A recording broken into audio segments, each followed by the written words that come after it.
पश्चिम बंगाल के वरिष्ठ भाजपा नेता और विधानसभा में विपक्ष के नेता शुभेंदु अधिकारी के निजी सहायक की हत्या का मामला तूल पकड़ा हुआ है और लगातार इस मामले की गहनता से जांच करके दोषियों के खिलाफ कठोर कार्रवाई करने की मांग की जा रही है। लेकिन शुभेंदु अधिकारी के निजी सहायकों की हत्या का कोई ये पहला मामला नहीं है, बल्कि इसके पहले भी 4 और निजी सहायकों की हत्या हो चुकी है, यानी कि उनकी मौत हो चुकी है। और इसको लेकर के भी कई तरह के प्रश्न अब शुभेंदु अधिकारी पर उठ रहे हैं। जाहिर सी बात है कि बड़े राजनेताओं के जो निजी सहायक होते हैं उनके पास बहुत सारे उनके राज होते हैं और ऐसे में निजी सहायकों की हत्या का मामला कोई सामान्य घटना नहीं मानी जा सकती। तो सबसे पहले बात कर लेते हैं हालिया घटना की।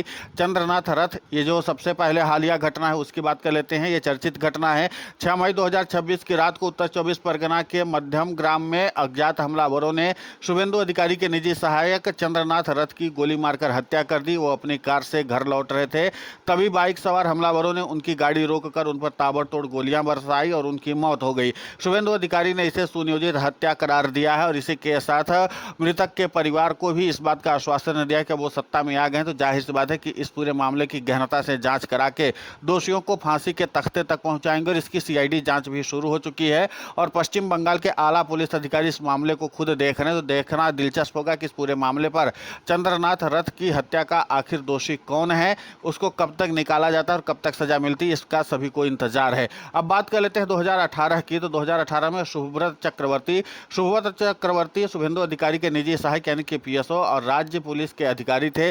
2018 में उनकी गोली लगने से रहस्यमयी तरीके से मौत हो गई थी। उस समय इसे आत्महत्या बताया गया था, लेकिन 2020 में शुभेंदु के भाजपा में शामिल होने के बाद चक्रवर्ती की पत्नी की शिकायत पर इस मामले की सीबीआई जांच शुरू हुई है। हालांकि अभी तक सीबीआई की जांच की रिपोर्ट नहीं आई है कि इस पूरे मामले पर हत्या हुई थी या आत्महत्या हुई थी, इसलिए कुछ भी कह पाना मुश्किल है। लेकिन जाहिर सी बात है कि उस समय जब शुभेंदु अधिकारी के निजी सहायक की हत्या हुई थी तो जाहिर सी बात है कि भाजपा ने इस पूरे मामले पर राज्य की मुख्यमंत्री ममता बनर्जी को भी निशाने पर लिया था और कई सवाल भी दागे थे और इसके बाद भाजपा ने आंदोलन भी किया था। लेकिन जब से भाजपा में वो आ गए थे तो फिर भाजपा ने इस मामले को ठंडे बस्ते में डाल दिया था। अब बात कर लेते हैं 2021 में पुलक लाहिड़ी की मौत के मामले पर। तो शुभेंदु अधिकारी के एक और निजी सहायक पुलक लाहिड़ी की 2021 में असामान्य परिस्थितियों में मृत्यु हुई थी। इस मामले में भी किसी ठोस आपराधिक साजिश की आधिकारिक पुष्टि नहीं हो सकी थी, लेकिन इसके बावजूद भी इसको भी इनकी मौत को लेकर के भी माना जा रहा है कि इनकी हत्या ही की गई थी और इस मामले को लेकर के भी कई गंभीर सवाल उठे थे। लेकिन इसके बावजूद अभी तक इस मामले की कोई वास्तविक जांच रिपोर्ट सामने नहीं है कि आखिर उनकी हत्या की गई थी या फिर उन्होंने आत्महत्या की थी, आखिर उनकी मौत हुई कैसे थी, यह पूरी जानकारी आज तक सार्वजनिक मंच पर उपलब्ध नहीं है। बावजूद इसके शुभेंदु अधिकारी के इस निजी सहायक की हत्या को लेकर के विपक्ष ने भी कई सवाल उठाए थे, लेकिन इसके बावजूद अभी तक इस पूरी जांच की रिपोर्ट सामने नहीं आई है। ऐसे में सवाल यह उठता है कि आखिर चंद्रनाथ रथ के साथ ही इस तरीके का मामला कहीं सामने तो नहीं आ रहा है।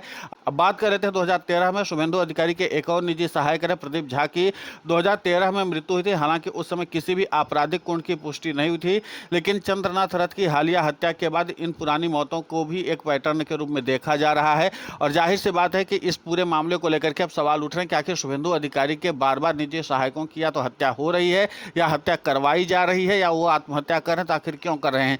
इन तमाम प्रश्नों का जवाब अभी तक नहीं मिल पाया। जाहिर सी बात है कि इसकी चर्चा अब शुरू हो चुकी है। देखना है महत्वपूर्ण होगा कि इस पूरे मामले पर क्या कुछ निकल कर सामने आता है। इन विभिन्न मामलों में जांच और कानूनी प्रक्रिया अलग अलग चरणों में रही है। शुभेंदु अधिकारी और भाजपा के नेतृत्व ने अक्सर इन घटनाओं को राजनीतिक प्रतिशोध का हिस्सा बताया, स्वतंत्र जांच की मांग की है। इन घटनाओं ने न केवल स्थानीय सुरक्षा व्यवस्था पर चर्चा शुरू कर दी है, बल्कि राज्य की राजनीति में सुरक्षा चिंताओं और राजनीतिक प्रतिद्वंदता के गहरे प्रभाव को भी दर्शाया है। कानूनी एजेंसियां इन मामलों की तह तक जाने के लिए साक्ष्यों का अभी तक विश्लेषण ही कर रहे हैं, लेकिन कोई भी जांच रिपोर्ट सामने नहीं आई है।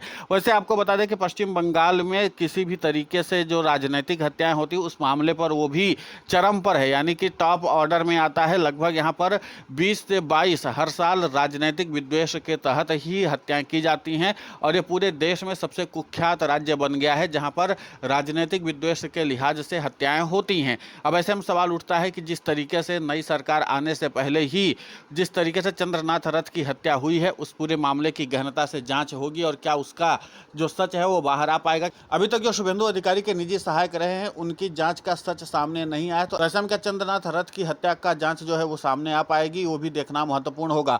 लेकिन फिलहाल ये मामले ऐसे हैं जिसके नाते से शुभेंदु अधिकारी पर ही अब सवाल उठने शुरू हो चुके हैं और विरोधियों की तरफ से इस पूरे मामले पर सवाल उठाया जा रहा है।